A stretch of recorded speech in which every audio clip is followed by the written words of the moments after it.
Hey there, and welcome to Queer I Am, Lord, a brand new show where two or more gather together to, as I say, Kiki in God's name. I'm Xorje Olivares of HeyJorje.com, and I'm joined by a guest who, those of you who listen to my SiriusXM show would actually recognize this voice because as part of Black History Month, we did a Pass the Mic segment.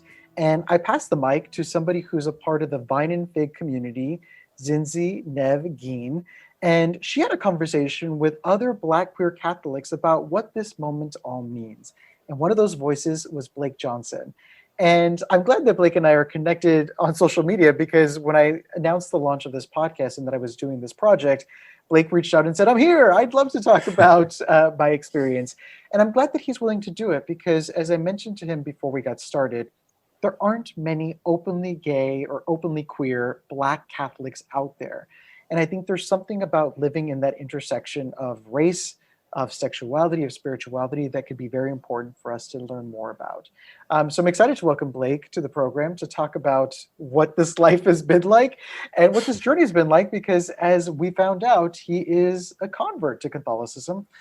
So Blake, thank you so much for joining me to have this really great conversation. Thank you for having me. So I love that when we first got started, we were talking about the fact that you live in Arkansas. Mhm. And I don't know too much about Arkansas, but I'm wondering, is it easy being a Black queer person in Arkansas? Are there others? Are you alone? Do we need to send for reinforcements? How is that life going? If you have reinforcements available, yes, send them because it's not, I mean, it's, well, it depends on where you are in Arkansas, which I'm sure is like that in other states. Because, like, if I'm back in my hometown, there's nobody. But, like, here at school, and it's maybe because, like, it's a college town, you do find a little more. The Black queer community is kind of non existent. It's only like a couple. But like I said, it's more visible, a little visible, like when I'm at school. That's probably because it's a college town. But I feel like in the South in general, unless you're in like Atlanta or maybe like Dallas, or I feel like wherever you go in the South, it's not really that big. I was gonna say, I mean, if I hadn't mentioned the fact that you're from Arkansas, I believe the drawl would have given it away. Yeah. Which I love. But like I think there's something to be said about obviously where we grow up, what our environment in which we find ourselves, because that plays a huge role in the journey that we put ourselves on. Mhm. So considering that it is your home, it is a place where you've been, how has that been like just being in Arkansas? Not even with the queerness aspect thrown into it, but has it been the right place for Blake to be? Um, okay, like growing up, I never really, I was never necessarily proud of being from the South just because, like, I don't know, I feel like I'm was made to be like a city boy, and I'm like really like working now just to get there. Like, I graduate from here in May. I'm going to graduate school of all places. I'm going to Alabama, but that's just going to be that just kind of worked out that way. But that's just 3 years. But as soon as I graduate from there, I'm trying to go up just Nice. because like there I wouldn't change anything about the way I grew up in the South and like how that's influenced everything from like my personality to my spirituality. But like I don't want to stay any longer. That's fair. Like we all have dreams and aspirations, and it's only right Yeah. that we allow ourselves to pursue them to the best of our abilities. So, what are you pursuing in Alabama? What's the degree? I'm going to get my MFA in acting. I'm going to the University of Alabama.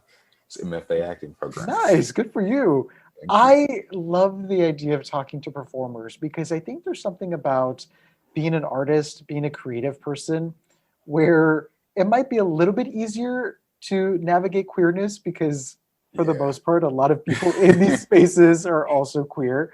Yeah.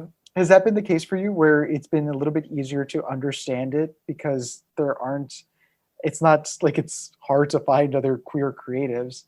hmm That's and that yeah, and that's definitely I think played a big part with like me feeling comfortable to like come out and stuff because I've only been coming out recently, and a big part of that I would say is because like most of my friends are from like the theater department, and like just seeing how they're like comfortable being themselves and how they were accepting of me being myself, it kind of like gave me courage to like, stand boldly in who I am.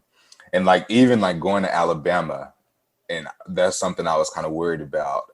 But like that's something that gives me a little bit of solace to like hopefully being in the bubble of the theater community, it won't be so bad being queer in Alabama. What is it about theater performance that kind of brings you joy? Yeah, it's like, well, on base level, before I was layered any of the philosophical stuff coming to college, it was just like, I don't know, it's something like freeing about it. Like growing up, me and my cousins used to always just like be writing plays and stuff. And my best friend growing up, we would write plays and put them on for his parents. And like me and my cousins, we were all like church kids. So we would like play church. But when you look at it though, that was like theater. We were kind of like performing what we saw in church. And like, I don't know, I just grew up putting on shows for people and stuff like that. Now that I'm like, have studied it, I also like how it can have like a political influence and like how it can kind of act like a mirror to culture and like how it can kind of like call people to action. And I like the communal aspect of it, how it's like a shared experience with like the performers and the audience kind of like experiencing something together. I love it. Yeah. I mean, if you think about it, church is the biggest stage of all because you're interacting with all these folks. If there's a choir, if there's any sort of musical element, the drama of that is obviously incorporated. And I love that you said that y'all would play church when you were younger.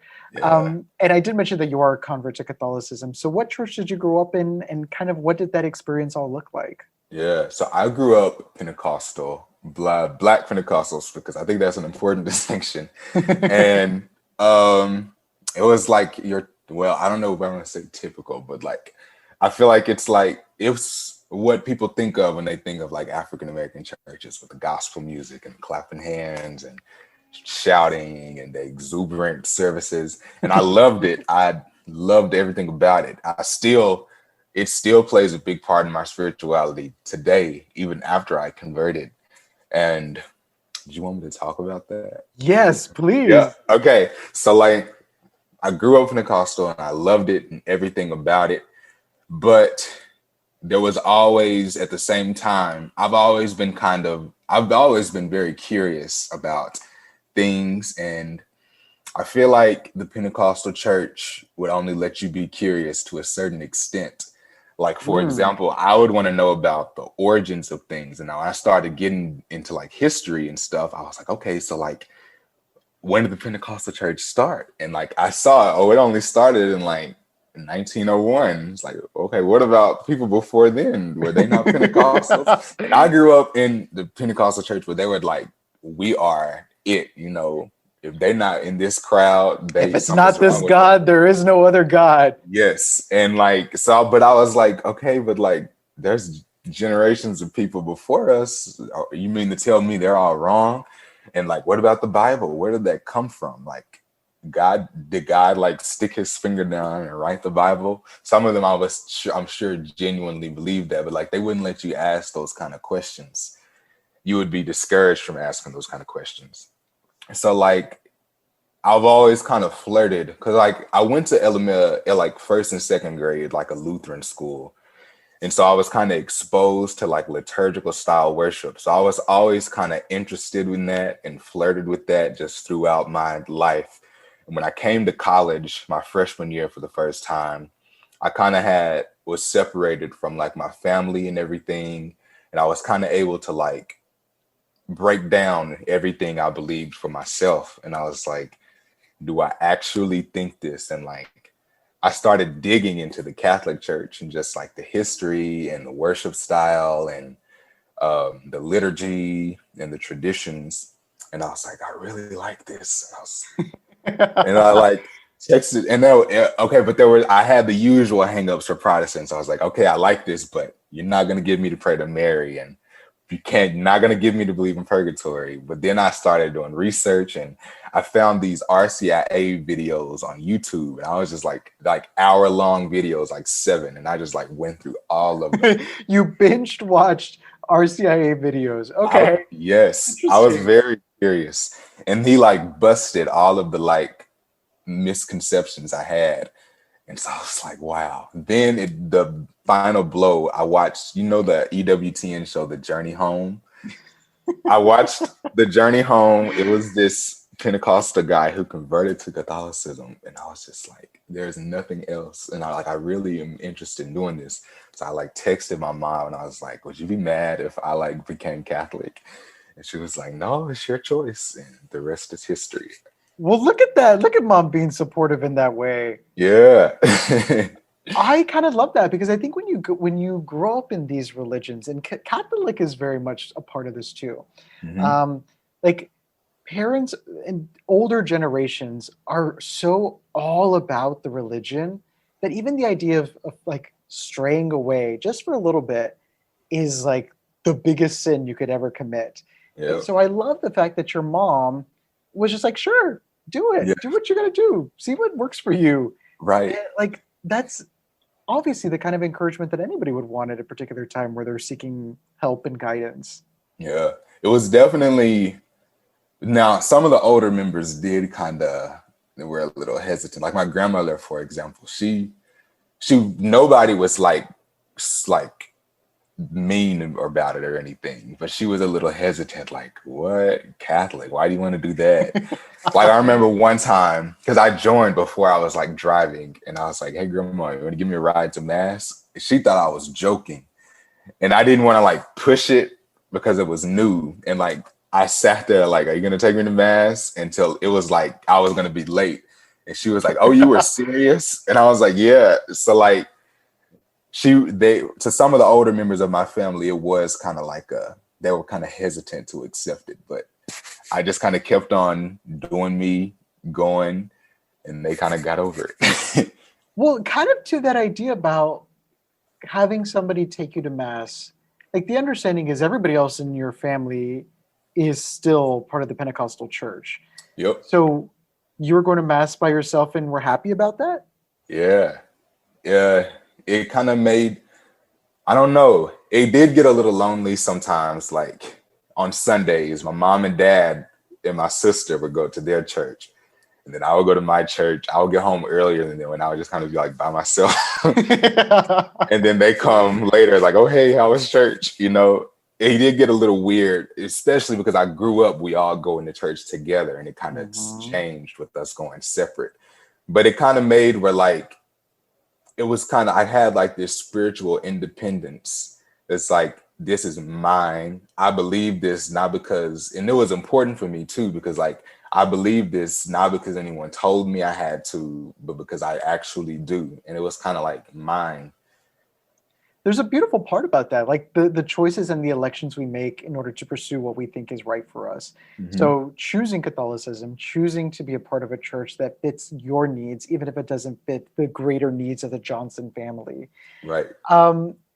Before we talk about like at this particular moment, like us having this conversation in 2021, like when you first decided to make the choice and you were first going to mass, like what are some of the things that you loved about Catholic mass that you just were not getting at your previous services? Yeah, one thing is how liturgy is set up, just like how like communal it is. Like in the Pentecostal church, if you weren't, I love the exuberance of the Pentecostal church, but I will say if you aren't just an expressive person, you can feel kind of left out. And I always kind of felt like I was kind of on the outside looking in. I felt like I belonged, but in some churches, Pentecostal churches, they'll make you feel like you're not doing something right if you're not up with it, if you're not caught up in the exuberance of everything. And I'm kind of a chill person. So if I feel touched by something, I'm not going to jump up and like, yeah, because that's just not my personality. But they'll kind of make you feel like if you're not doing that, you're not real then, Yeah. So like the Catholic liturgy, I liked how everybody, like, it was kind of there, liturgy is kind of like prescribed, Mhm. and we all say the same thing together. So it's kind of comfortable because you don't feel like you're kind of like on the spot or anything because everybody's saying it together. You kind of feel covered in a way. Everybody's voices is together. Okay, I see that. Yeah. I will own up to my own problems here when I say this. Like I feel like one of the most interesting things, and obviously one of the biggest differences, is the concept of Black worship. Hmm. And like the choir at a Catholic church in no way resembles what I can imagine it's like to be a part of a choir at a Black service. Hmm. Is that something that you miss? Is that something that kind of goes to this whole idea of how culture is sometimes tied to our spiritual and religious affiliation? Like, Absolutely. talk a bit about that, about how that's not always present in these Yeah. Catholic masses that we have. Yeah. I definitely do miss it a little bit. But like it helps because I do like like traditional Catholic worship. I like the chamber choirs and the old traditional stuff, but at the same time, I grew up with like gospel and the clan clapping and the praise breaks and all of that, and like so that is something deep in me that touches. Like I don't know, that takes me like back. So I do kind of miss that, and like actually. That was one of my concerns joining the Catholic Church. One of my families too, they were like, there's no Black Catholics, like especially in the South. They're like, you're gonna be the only Black guy there and stuff. And like the music, my grandma straight up said, you're gonna leave all this good music to go over there. Oh, grandma. Oh, That's grandma. such a wonderful thing for a grandmother to say, though. Yeah, but like it was kind of a concern I had too. I was like, wow, because for a minute I kind of thought I couldn't listen to gospel music anymore because a lot of it is made by Protestant churches. So I was like, well, I Mhm. have to give this up. But then I went on this retreat with our campus, the Catholic campus ministry. And at the same time, we were at our little retreat center. The Arkansas Black Catholic Council was there. And I saw Black Catholics for the first time. And that was like a big deal to me. I was like, what? Black Catholics?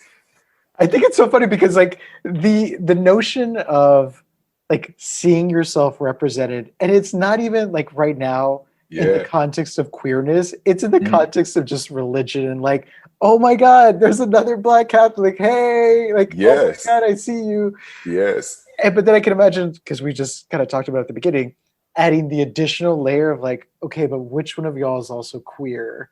Because then I'll feel Mm. doubly seen.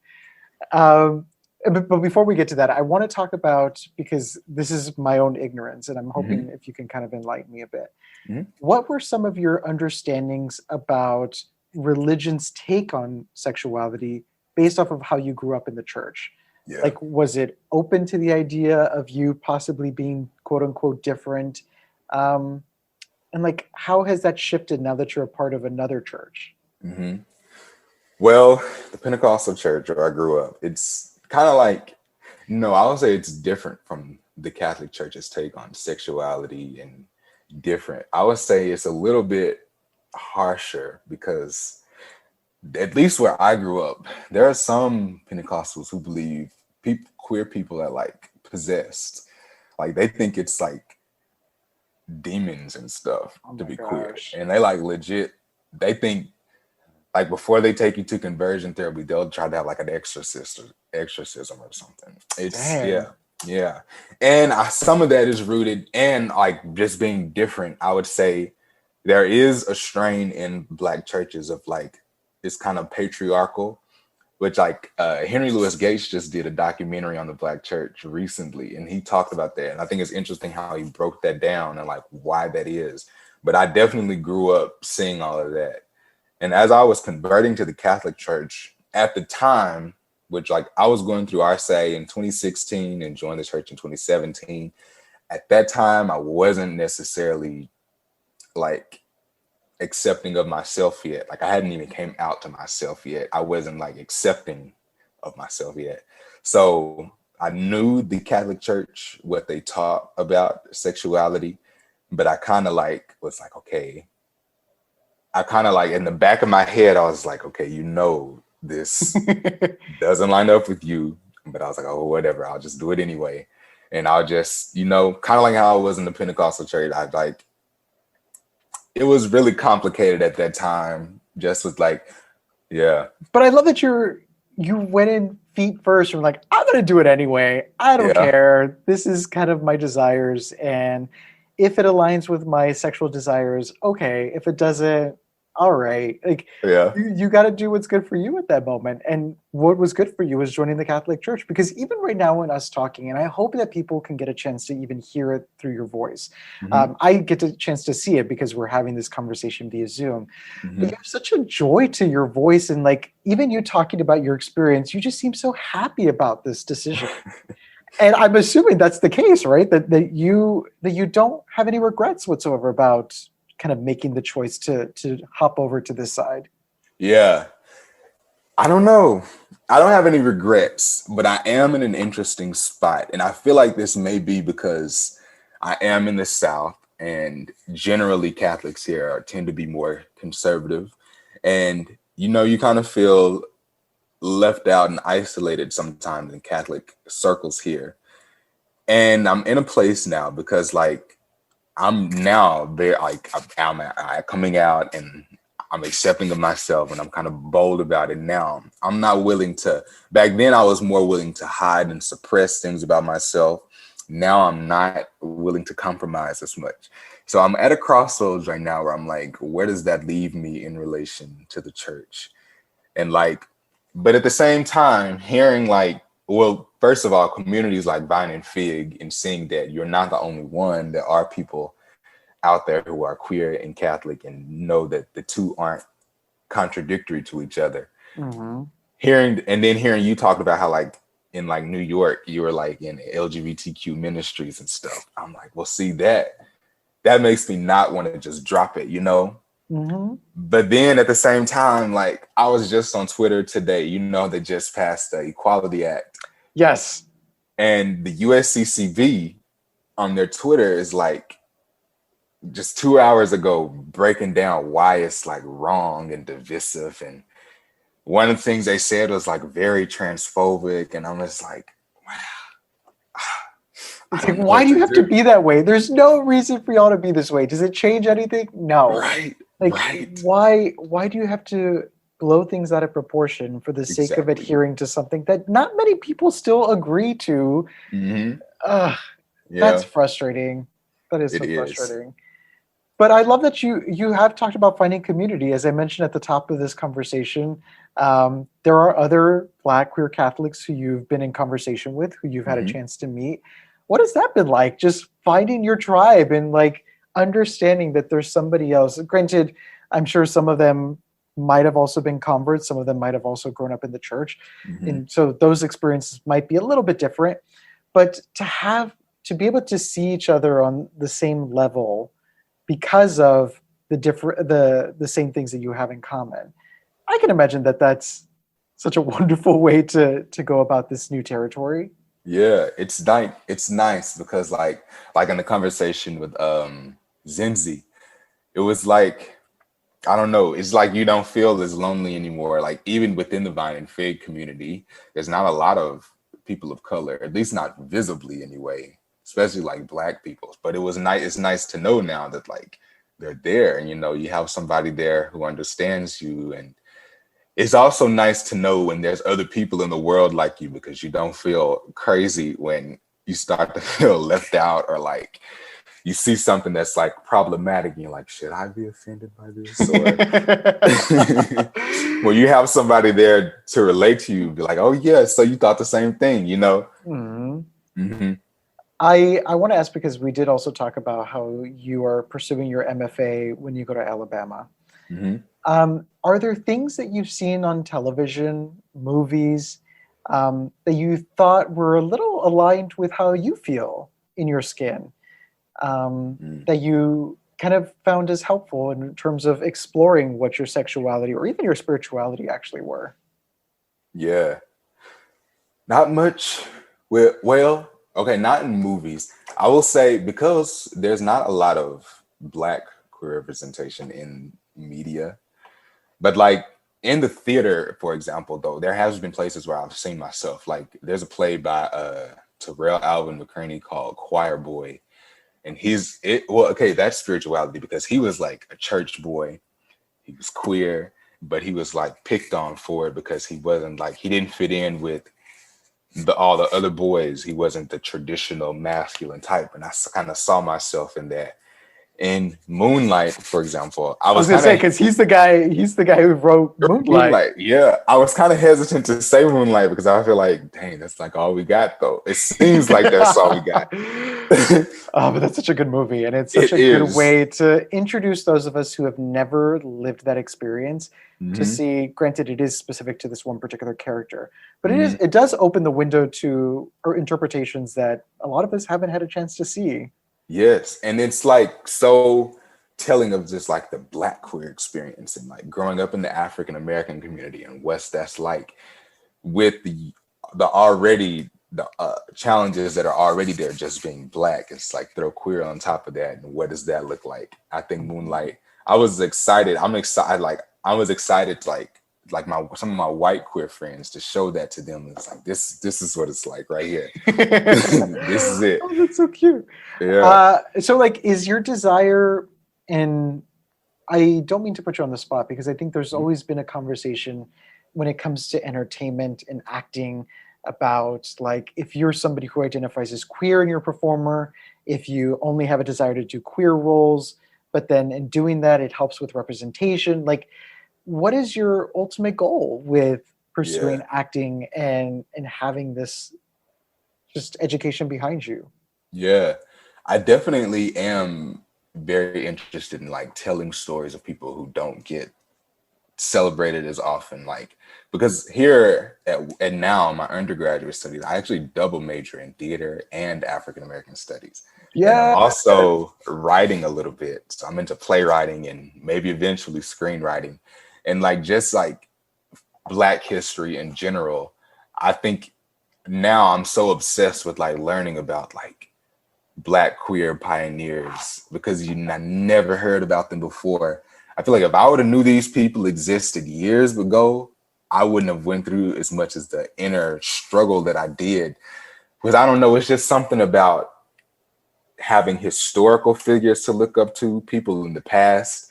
I don't know, it's just something about that kind of emboldens me a little bit because I kind of carry their strength with me when people try to confront me, you know? Mm-hmm. Like, so I'm very much interested in telling their stories and amplifying their voices and stuff like that. Nice. I can imagine, and tell me if I'm wrong, that part of what you've done either outside of school or even as part of the program you're a part of in school, like you have to audition for things, right? Absolutely. Are you somebody who prays before your audition? Yes, I do. It's good. Yeah. I feel like that's not, well, I don't know if that's typical or not because like people don't just say it, but I absolutely do. Like even before, there's like a Catholic patron saint for actors. His Saint Genesius, I think, I think I'm saying his name right. Oh, interesting. Like, I didn't know this. Yeah, but sometimes before performances, I'll just say like a little quick prayer to Saint Genesius, and just like before auditions, I pray, especially if it's something like I really want. I pray heavy. Oh my gosh, that's so adorable. Yeah. Well, I've loved this conversation, and I hope people get a chance so that way you can build to your community. So if there's anybody who's listening who wants to talk to another Black queer Catholic, if you feel so comfortable to share your social media so people can connect with you. Yeah, my Instagram is at b.blakejohnson. My Twitter is bjohnson1123, and Facebook is just Blake Johnson. I love that. And just a reminder to everybody, you could always follow us at heyxorje.com or at HEYXORJE. But Blake, this has been such a joy, and I'm so glad that we could connect in this way. And I want to end, especially now that I know that you've made an effort to learn this, peace be with you. Also with you.